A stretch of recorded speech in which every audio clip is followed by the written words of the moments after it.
محمد رضا شاه پهلوی در نتیجه تجربه زیستش از دوران پدرش، یعنی احمد شاه برآمدن پدرش، سقوط احمد شاه و برآمدن پدرش و بعدا شهریور 20 و بعدا 28 مرداد، یک تلقی داشت و اون این که تغییری در حکومت، یعنی حکومت نظام تغییر نمی کند مگر با یک حمایت قدرت خارجی یا یک ژنرال کاریزماتیک نظامی یا یعنی یک نیروی نظامی تحت هدایت یک نیروی خارجی. اگر نگاه کنیم بر اساس همین نگاه و دیدگاه برخورد میکنه، یعنی از وقتی که هنوز آنقدرها قدرتش تثبیت نشده، رزمارا رو چندان دل خوشی ازش نداره، تا بیایم کمی جلوتر حتی تیمسار زاهدی رو خیلی تحمل نمیکنه و به زور میپذیره و سریع هم تلاش میکنه کنارش بزنه و بفرستتش به سفارت ایران در سوئیس تا در ایران نباشه. میایم جلوتر، تیمور بختیار نمونه دیگری است که بلافاصله بعد از بازگشتش از سفر آمریکا و دیدارش با رئیس جمهور آمریکا کنار گذاشته میشه و بعدها خب به اون سرنوشت دچار میشه، تا حتی میایم هر چی جلوتر نزدیکتر میشه به شاه. داماد سابقش فریدون جمع، رئیس ستاد بزرگ ارتشداران، که اون هم که بسیار دلباخته رضا شاه پهلوی بود اتفاقا و دلباخته کلا نظام سلطنت پهلوی، و تبعید میشه اون هم به عنوان سفیر ایران در اسپانیا از ایران سال 50 مثل که میره، تا حالا ماهای آخر داستان میده. مصاحبه های اخیری هم که از شاه میاد روی این بحث خارجی، یعنی مشکلی که با مثلا جریانات چریکی هم داشت از این منظر نبود که اونها رو بخشهایی از جامعه ایران میدونست، بلکه اونها رو نیروهای کشورهای خارجی، اجیر شده توسط کشورهای خارجی میدید. مجموع این ذهنیت به من نشون میده که محمد رضا شاه پهلوی از مردم، من نمونه ای ندارم که بگم از مردم بیزار بوده.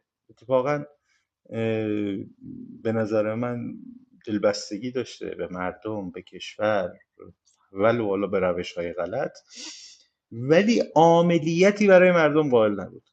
یعنی تصورش این بود مردم که نمیتوانند تغییر حکومت انجام بدن، حکومت رو همون راههایی که گفتم تغییر خواهد داد. بنابراین نیازی نمیدید که اساساً با افکار عمومی ارتباطی برقرار کنه و از طرف دیگه اساساً بخواد افکار عمومی رو مدیریت کنه و مانع عملیات یافتن بخش ها. یعنی اگر مثلا شما میرفتی کار چریکی میکردی، برمیگشتی توی دانشگاه همچنان بودی، نمیدونم مثلا درست هم برمیگشتی میخوندی، دانشگاه هم برمیگشتی تدریست هم ادامه میدادی و خیلی برخورد، یعنی بجز اون برخورد پلیسی واقعا اشتباهی که مثلا ساواک میکنه، از مشخصا بعد از انتصاب نصیری به ریاست ساواک، که ساواک رو از یک سازمان تحلیلگر امنیتی تبدیل میکنه به یک سازمان پلیسی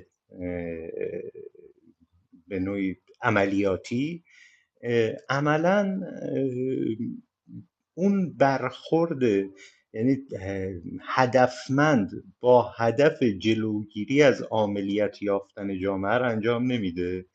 نه تنها این، حتی دامن میزنه بهش. یعنی مثلا دادگاه خسرو گلسرخی عاملی میشه برای اتفاقا بسیج توده ها به نفع مخالفین شاه و اصلا توجهی نداره، به خاطر اینکه اصلا تصور نمیکنه مهم این قضیه.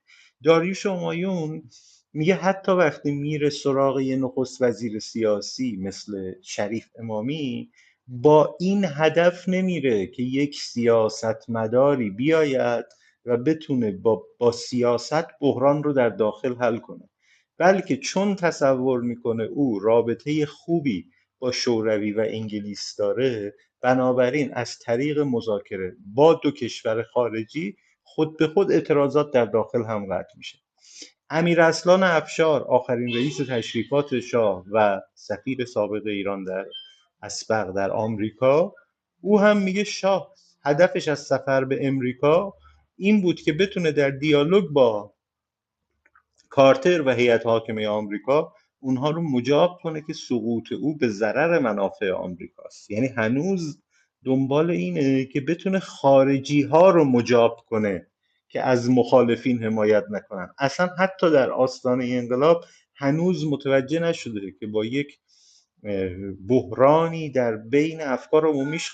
این چرا مهمه؟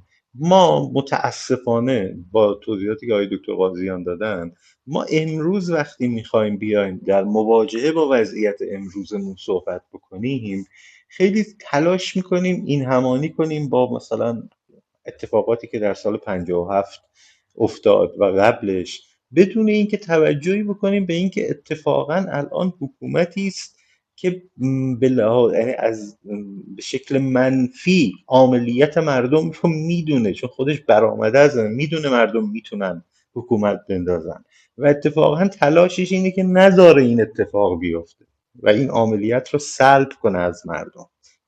بنابراین شما نمیتونی با اسلحه‌ای، همون اشتباهی که شاه کرد، شاه میخواست با ارتشی که قرار بود جنگ های خارجی رو انجام بده بیاد شهرها رو کنترل کنه و همین که حتی به دنبال پلیس ضد شورش نبود، برآمده از همین تصور غلط بود که اصلا مشکلی نداره در داخل. حالا ما با اون نظام، با اون اسلحه دوباره نمیشه به مثلا تصور این که میشود با حمایت کشورهای غربی، نه نمیشه. نظامی که غربی بود رو شما میتوانستید با استفاده از اهرم‌های بین المللی تحت فشار قرار بدید. نظامی که براش مهم بود عفو بین الملل راجبش چی میگه، رئیس جمهور آمریکا راجبش چی میگه. شما نمیتونی بیای بگی خب بنابراین امروز میشه با همون روش ها این کار انجام داد و سرمایه سوزانی که داره صورت میگیره به دست اتفاقا خیلی از مخالفین داره اتفاق میفته. برنده این بازی کیست؟ برنده این بازی کسی است که داره حکومت میکنه، میبینه همه گزینه های مخالف به دست هم همدیگر رو دارن حذف میکنن و از هم سلب اعتبار میکنن. خب چرا باید با این وضعیت مشکلی براش پیش بیاد؟ ببخشید اگه طولانی شد.